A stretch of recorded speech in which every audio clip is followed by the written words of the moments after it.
ನಾನು ಆ ವಿಷಯದಲ್ಲಿ ಕಾಂಗ್ರೆಸ್ಸು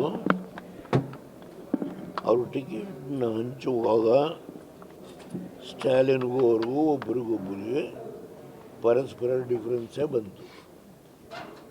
ಅದು ಅವರ ವೈಯಕ್ತಿಕವಾದ ವಿಷಯಗಳು. ಅವರು ಕರುಣಾನಿಧಿ ಇದ್ದಾಗ ಎಷ್ಟು ಸೀಟ್ ಕೊಡ್ತಾಯಿದ್ರು, ಸ್ಟ್ಯಾಲಿನ್ ಏನು ಮಾಡಿದ್ರು, ಅದರಿಂದ ಅವೆಲ್ಲ ಚರ್ಚೆ ಮಾಡಿ ಉಪಯೋಗ ಇಲ್ಲ. ಈಗ ತಮಿಳುನಾಡಲ್ಲಿ ಒಂದು ಹೊಸ ಶಕ್ತಿ DMK ಅಣ್ಣಾ DMK ಎರಡನ್ನು ಹಿಂದೆ ಹಾಕಿ ಕಾಂಗ್ರೆಸ್ಸನ್ನು ಹಿಂದೆ ಹಾಕಿ ಕಾಮರಾಜನಗರದಿಂದ ಹಿಡಿದು MG ರಾಮಚಂದ್ರನು, ಕರುಣಾನಿಧಿ, ಜಯಲಲಿತಾ ಇವರೆಲ್ಲರ ನಾಯಕತ್ವವನ್ನು ಹಿಂದಕ್ಕೆ ಸರಿಸಿ ವಿಜಯನ್ನು ಭಾಳ ಮುಂದೆ ಹೋಗಿದ್ದಾರೆ. ಅದರಿಂದ ಅವರಿಗೆ ಬೆಂಬಲ ಕೊಡ್ತಾ ಇದ್ದಾರೆ. ಜನ ಎಲ್ಲೋದ್ರೂ 40 ಲಕ್ಷ 50 ಲಕ್ಷ ಜನ ಸೇರ್ತಾರೆ. ಒಬ್ಬ ಸಾಮಾನ್ಯ ಅಸಿಸ್ಟೆಂಟ್ ಡೈರೆಕ್ಟರ್ ಮಗ ಆ ಎತ್ತರಕ್ಕೆ ಬೆಳೆದಿದ್ದಾರೆ. ನಾನು ಅವ್ರನ್ನ ಅಭಿನಂದಿಸ್ತೇನೆ.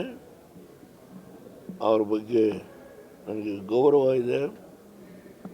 ತಮಿಳುನಾಡಿಗೂ ನಮಗೂ ಸಮಸ್ಯೆಗಳಿದೆ, ಅದನ್ನು ಬಗೆಹರಿಸ್ತಕ್ಕಂಥ ಕಾಲದಲ್ಲಿ ಕೂತು ಮಾತನಾಡ್ತಕ್ಕಂಥ ಸಂದರ್ಭ ಬರ್ಬೋದು.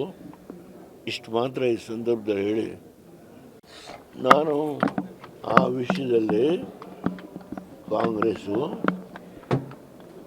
ಅವರು ಟಿಕೆಟ್ನ ಹಂಚುವಾಗ ಸ್ಟ್ಯಾಲಿನ್ಗೂ ಅವ್ರಿಗೂ ಒಬ್ರಿಗೊಬ್ಬರಿಗೆ ಪರಸ್ಪರ ಡಿಫ್ರೆನ್ಸೇ ಬಂತು. ಅದು ಅವರ ವೈಯಕ್ತಿಕವಾದ ವಿಷಯಗಳು. ಅವರು ಕರುಣಾನಿಧಿ ಇದ್ದಾಗ ಎಷ್ಟು ಸೀಟ್ ಕೊಡ್ತಾಯಿದ್ರು, ಸ್ಟ್ಯಾಲಿನ್ ಏನು ಮಾಡಿದ್ರು, ಅದರಿಂದ ಅವೆಲ್ಲ ಚರ್ಚೆ ಮಾಡಿ ಉಪಯೋಗ ಇಲ್ಲ. ಈಗ ತಮಿಳುನಾಡಲ್ಲಿ ಒಂದು ಹೊಸ ಶಕ್ತಿ DMK ಅಣ್ಣಾ DMK ಎರಡನ್ನು ಹಿಂದೆ ಹಾಕಿ ಕಾಂಗ್ರೆಸ್ಸನ್ನು ಹಿಂದೆ ಹಾಕಿ ಕಾಮರಾಜನಗರದಿಂದ ಹಿಡಿದು MG ರಾಮಚಂದ್ರನು, ಕರುಣಾನಿಧಿ, ಜಯಲಲಿತಾ ಇವರೆಲ್ಲರ ನಾಯಕತ್ವವನ್ನು ಹಿಂದಕ್ಕೆ ಸರಿಸಿ ವಿಜಯನ್ನು ಭಾಳ ಮುಂದೆ ಹೋಗಿದ್ದಾರೆ. ಅದರಿಂದ ಅವರಿಗೆ ಬೆಂಬಲ ಕೊಡ್ತಾ ಇದ್ದಾರೆ. ಜನ ಎಲ್ಲೋದ್ರೂ 40 ಲಕ್ಷ 50 ಲಕ್ಷ ಜನ ಸೇರ್ತಾರೆ. ಒಬ್ಬ ಸಾಮಾನ್ಯ ಅಸಿಸ್ಟೆಂಟ್ ಡೈರೆಕ್ಟರ್ ಮಗ ಆ ಎತ್ತರಕ್ಕೆ ಬೆಳೆದಿದ್ದಾರೆ. ನಾನು ಅವ್ರನ್ನ ಅಭಿನಂದಿಸ್ತೇನೆ. ಅವ್ರ ಬಗ್ಗೆ ನನಗೆ ಗೌರವ ಇದೆ. ತಮಿಳುನಾಡಿಗೂ ನಮಗೂ ಸಮಸ್ಯೆಗಳಿದೆ, ಅದನ್ನು ಬಗೆಹರಿಸ್ತಕ್ಕಂಥ ಕಾಲದಲ್ಲಿ ಕೂತು ಮಾತನಾಡ್ತಕ್ಕಂಥ ಸಂದರ್ಭ ಬರ್ಬೋದು. ಇಷ್ಟು ಮಾತ್ರ ಈ ಸಂದರ್ಭದಲ್ಲಿ ಹೇಳಿ